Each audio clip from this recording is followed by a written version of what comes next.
स्वर्ग में भ्रमण कर रहे नारद जी ये देखकर बड़े हैरान थे कि धरती पर वह लोग तो बहुत खुश हैं जो धन के पीछे भागते हैं, और वे लोग बड़े दुखी हैं जो भगवान की भक्ति करते हैं।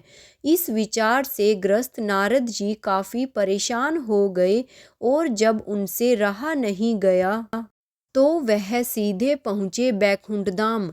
इस प्रश्न का समाधान पाने के लिए भगवान विष्णु के पास नारद जी जैसे ही भगवान विष्णु जी के धाम पहुँचे, भगवान विष्णु उनके मन की बात पहले से जानते थे। विष्णु भगवान ने नारद से कहा, चलो धरती लोक पर चलते हैं और आपके प्रश्न का समाधान पाते हैं।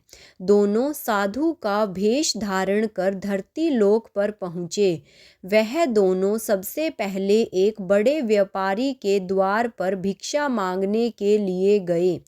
उन दोनों को अपने द्वार पर देखकर व्यापारी बड़ा गुस्सा हुआ, उन्हें भला बुरा कहा और बिना कुछ दिए उनको वहाँ से जाने के लिए कहा।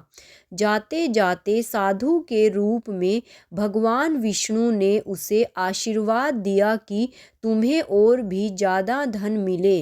नारद जी को यह देखकर बड़ा आश्चर्य हुआ, लेकिन वह कुछ नहीं बोले और भगवान विष्णु के साथ चलते रहे।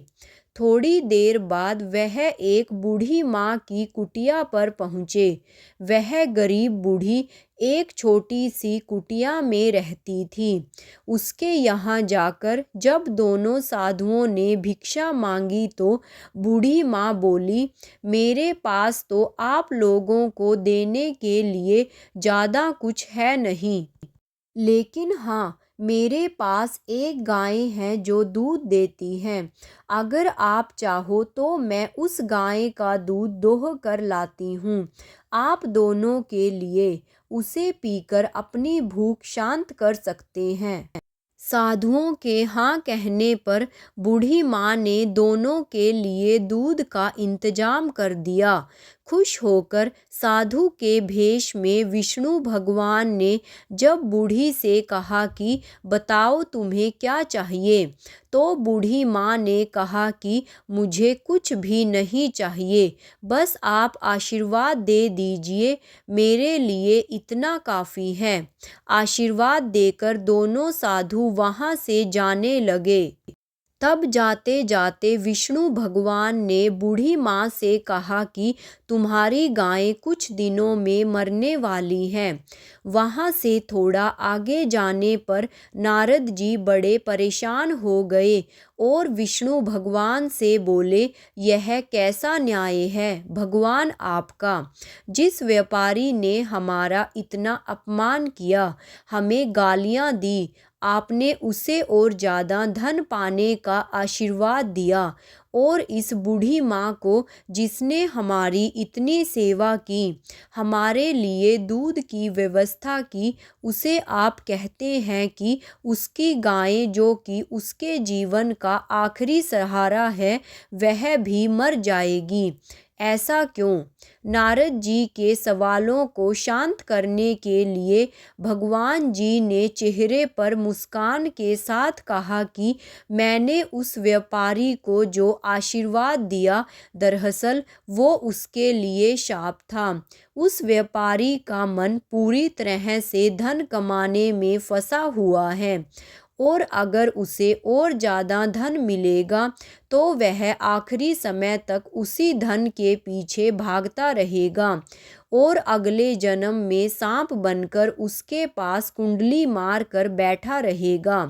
और रही उस बूढ़ी माँ की बात, तो कुछ बूढ़ी माँ का पूरा ध्यान अच्छे कामों में और भगवान भक्ति में था।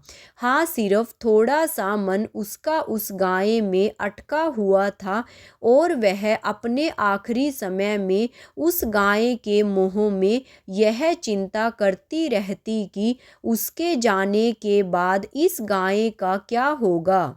क्या कोई उसे हानि पहुंचाएगा या मार डालेगा।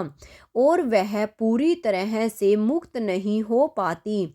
बस यही कारण था कि मैं चाहता हूँ कि आखिरी समय में उसका ध्यान पूरी तरह मेरी तरफ रहे, ना कि इस गाय की तरफ। भगवान विष्णु के समझाने के बाद और इस पूरी घटना के बाद नारद जी का मन पूरी तरह से शांत हो गया और वह खुशी खुशी स्वर्ग लौट गए।